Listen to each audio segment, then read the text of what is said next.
राधे राधे प्रणाम। मैं अपने YouTube चैनल पूनम सरिता संगीत में आप सबका तहे दिल से स्वागत करती हूँ और आप सबके लिए ईश्वर से मंगल कामना करती हूँ। आज हम लोग बहुत सुंदर देशभक्ति गीत लेके आए हैं। आप लोग सुनिए, कैसा लगा कमेंट बॉक्स में ज़रूर बताइएगा और वीडियो को ज़्यादा से ज़्यादा शेयर करिएगा और हमारे चैनल को आप लोग ज़्यादा से ज़्यादा सपोर्ट करिए, अपना आशीर्वाद दीजिए। सीमा पे घेरे दुश्मनवा गुजर कैसे होई सजनवा।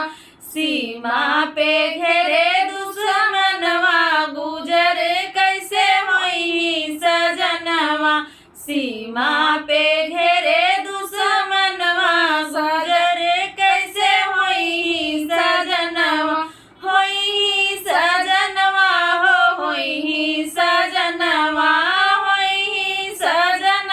हो होई सजनवा।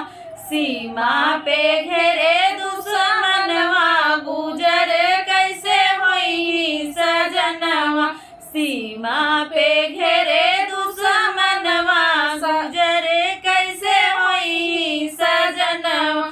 जाऊ मोरे राजा तोरे पैसा न होई। जाऊ मोरे राजा तोरे पैसा न होई। बेच दे भैया अपन गहनवा गुजर कैसे होई सजनवा। बेच दे भैया अपन गहनवा गुजर कैसे होई सजनवा। सीमा पे घेरे दुश्मनवा गुजर कैसे होई सजनवा।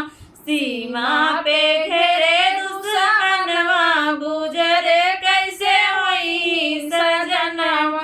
जाऊ मोरे राजा तोरे सैनिक न होई। जाऊ मोरे राजा तोरे सैनिक न होई। भेज दे भैया अपन लालनवा गुजर कैसे होई सजनवा।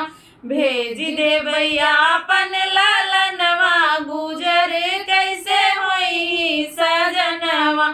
सीमा पे घेरे दुश्मनवा गुजर कैसे होई सजनवा।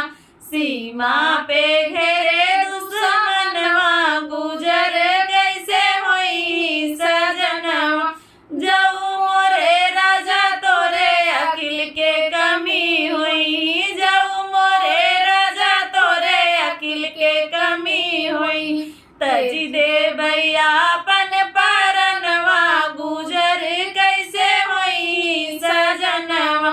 तजी दे भैया अपन परनवा गुजर कैसे होई सजनवा।